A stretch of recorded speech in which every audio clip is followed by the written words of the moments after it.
hope you're well. Today's video, I thought I would talk through how I've changed my training throughout pregnancy and what I've done, like what tweaks I've made to my training program and just fitness journey in general to kind of suit pregnancy.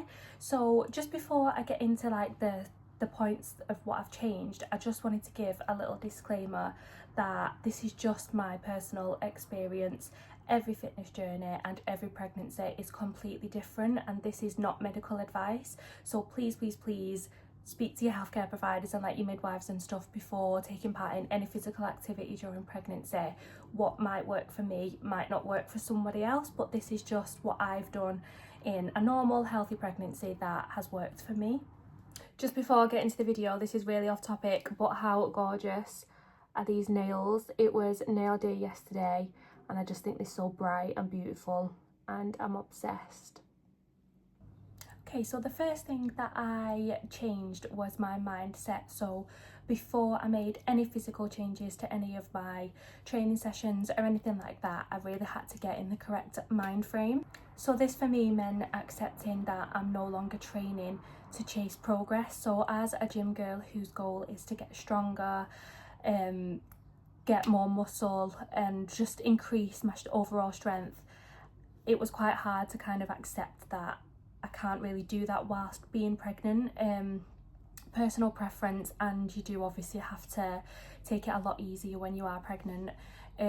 So this for me basically just meant forgetting about PBs, forgetting about progressively overloading like each week, and really just taking a step back from that and just thinking, instead of chasing that progress, I just kind of need to accept the fact that I'm no longer training to get stronger as such, and that now I really just need to focus on maintaining my strength, maintaining the body that I already have, and just keeping a nice healthy body to grow my baby, if that makes sense. So the second thing that I changed was the intensity of my sessions. So this meant no longer working until failure. So I did this by lowering the weights that I was lifting. Of course, pre-pregnancy lifting and pregnancy lifting are completely different. You obviously have to be very careful and not lift nowhere near as heavy as what you used to. So I just stripped the weight right back down and started lifting what I thought was little baby weights, but I'm actually quite enjoying lifting lower weights. And then also whilst doing this, I upped the rep range. So because I'm not focusing on that kind of 3 sets of 6 to 8 of like really heavy weight, I would lower the weight back down and focus on 10 to 12 reps, and whilst doing that just really focusing on my breath work and the control throughout the whole movement. So it is effective, it's just not as heavy as what I would used to lift. So next up we have changing the exercise selection. So this meant that I completely cut out some exercises and I also modified other exercises as well. An example of an exercise that I've decided to completely cut out of my sessions are hip thrusts.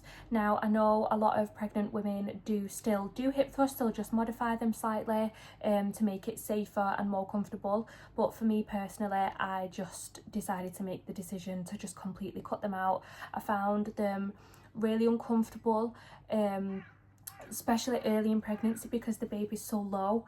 I felt like the bar or the dumbbell or whatever it was that I was using was kind of it just felt uncomfortable. It didn't feel right. So at that point I kind of thought, I'm just gonna cut this out. And then also as pregnancy progresses and baby gets bigger and your bump gets bigger, it also becomes harder to hip thrust, and I just didn't want to put too much pressure on that area of my body whilst carrying a baby. So that was just my personal decision to just completely cut them out of my leg days. And even though hip thrust is one of the most like effective glute exercises, I actually cannot stand doing them. So it's actually made my leg days really enjoyable since not doing them, because it's just one of those exercises that I will always do but I'll always hate. And then, like I said, I would also change certain exercises, modify them slightly. So an example of an exercise that I've kept in my sessions, but I've just ever so slightly modified, is a leg press, one of my favourite leg day exercises. So I've kept that in, but I just have to take a much wider stance just so that I can accommodate for my bump and got more room for my baby whilst doing leg press. So yeah, that's an example of something that I've kept in, but I've just had to modify so slightly, ever so slightly, and yeah, essentially just making an effective exercise just safe for my baby. The fourth thing that I modified is my rest and recovery. So this just meant lowering the amount of sessions that I was doing per week.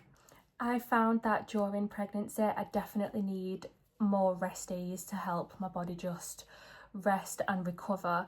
There's a lot of aches and pains and twinges that come with pregnancy, especially as the baby gets bigger. So I've been suffering a lot with hip pain and lower back pain, also a bit of neck pain. It sounds really fun. So yeah, just allowing myself to have more rest days than pre-pregnancy, just to kind of let my body heal. It's already achy and sore from the pregnancy, so adding weight sessions onto that, just need extra time to heal. And then also to help with recovery, I have made sure that I am including longer warm-ups and cool downs and stretches. So they're important anyway, pregnant or not. You always need to be warming up and stretching. But again, like I said, with the hip pain, the lower back pain and things like that, I've really found that a longer warm-up and longer stretching session at the end is really helping with those aches and pains, especially with my hips.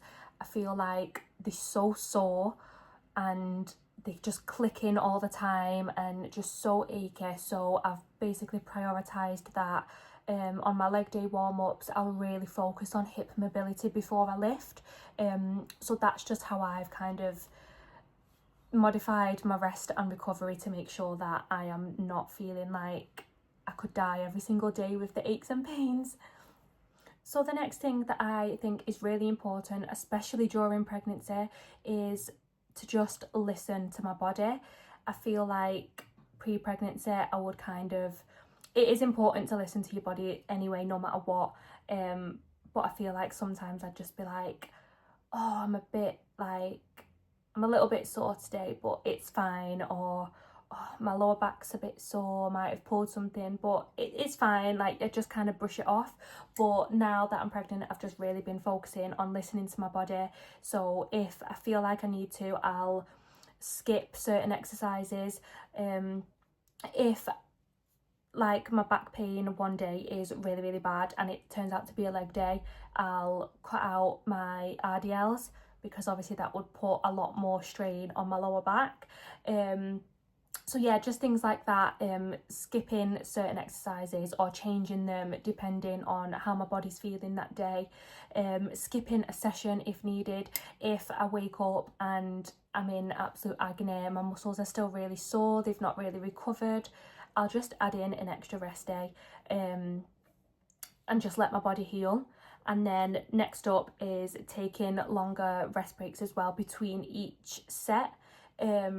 So if it's like I'm really out of breath and my muscles are really sore and I'm struggling after an exercise, I'll just take a few more minutes than I would normally, just to kind of recover from the previous set and make sure that going into my next set, I'm recovered and I'm ready to lift again.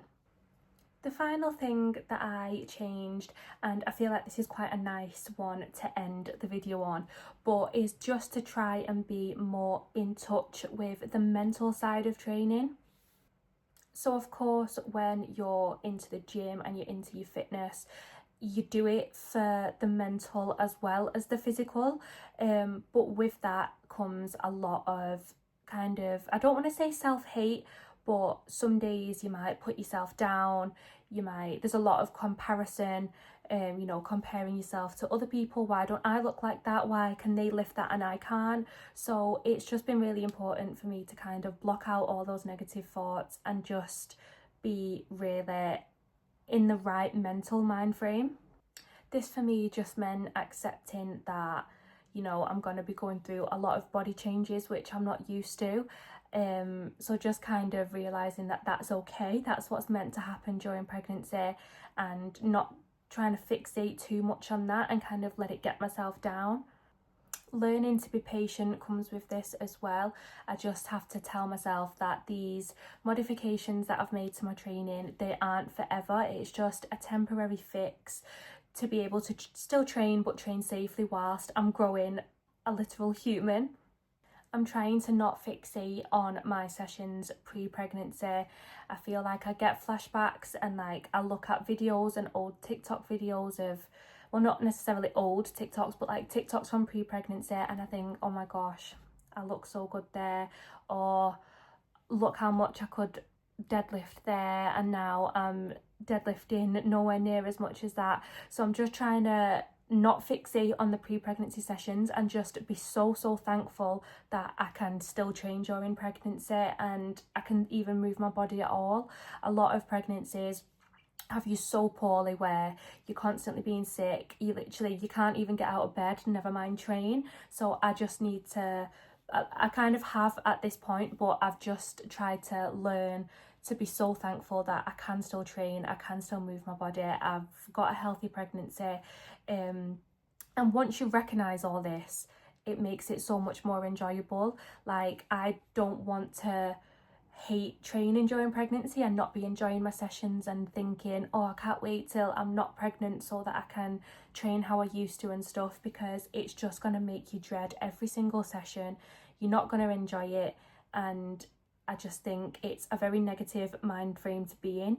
It's very easy to slip into that mind frame though, so it's just kind of teaching yourself to really be in touch with that mental side of training and just taking every day as it comes, trying to look at the positives. And yeah, that is pretty much everything that I've changed during my pregnancy fitness journey. So just before I end the video, I just wanted to reiterate my little disclaimer from the start and just again say that this is just my personal journey and my personal pregnancy. If you have any concerns about your pregnancy and your training during pregnancy as well, please just speak to your midwife. I'm sure they can clear everything up and give you the correct medical guidance, but this is just everything that has worked for me. So yeah, I just want to say thank you so much for watching, and I shall see you in a next video.